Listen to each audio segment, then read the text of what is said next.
जो जन मेरी शरण है ताका हूँ दास, और गेल गेल लाग्या फिरूं जब तक धरती आकाश। अब आज ये दो ही विषय है सत्संग के कि एक तो एक बार जो मालिक की शरण में आज आ गया और उसका अकाउंट खुल गया, जैसे कोई रोगी है और डॉक्टरों ने जवाब दे दिया और यहाँ आ गया।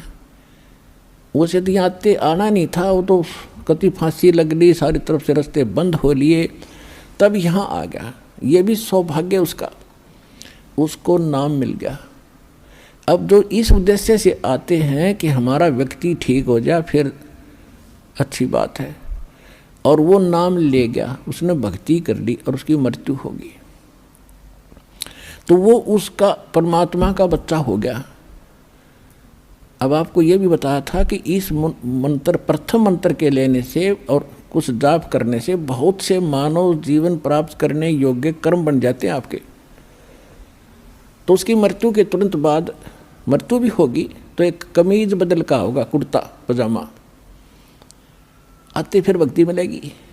और ऐसे घर में जन्म लेगा जो पहले से भक्ति पर लगे पाओगे उसको।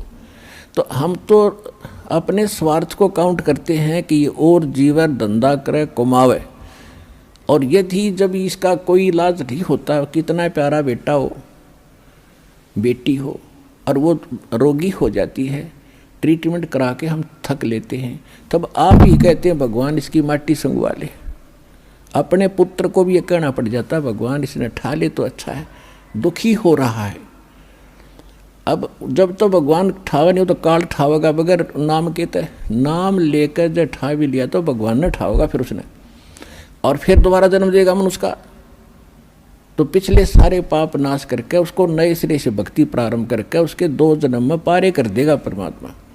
तो कितना बड़ा पुण्य है, कितना बड़ा बेनिफिट आपको प्राप्त हुआ।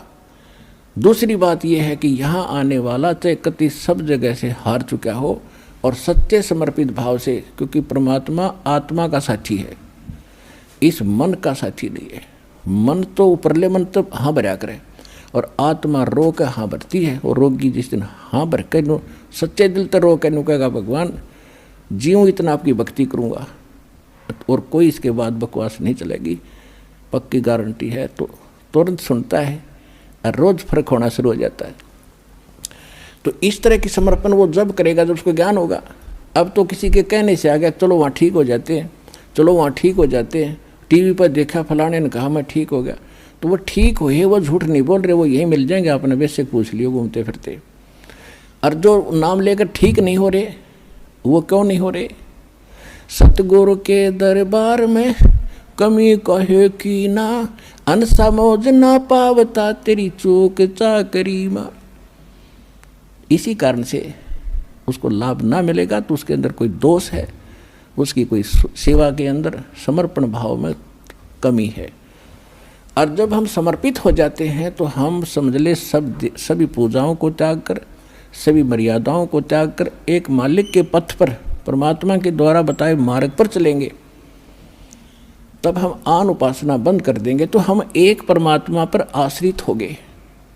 हम पहले दादा ने कितने खसम बना रहे थे, फलाना देवता पूज लो, फलाना पूज लो, गुग्गा पीर पूज लो, फलाना पूज लो, और अब हम एक खसम बनाएंगे, एक मालिक, एक पति, एक स्वामी, कबीर भगवान।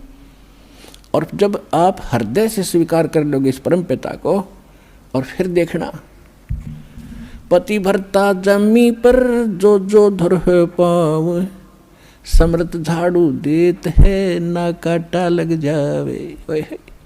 कहते हैं ऐसा भाव में जब आप आ जाओगे, कबीर साहब के अतिरिक्त कोई भगवान नहीं हो आपके हृदय में, और अन्य किसी देव से झाड़ फूक कराने वाले से सपने में भी कोशिश ना करना, सोचना भी नहीं, तो आप पति भरता पद पाओगे। कहे कबीर सुनो भाई साधो मैं तो हूँ विश्वास में, विश्वास कर लिया तो मैं तेरे साथ हूँ, अविश्वास रखेगा तो मैं तेरे साथ नहीं हूँ, जैसा तू करेगा वैसा तुझे दे ही दूंगा।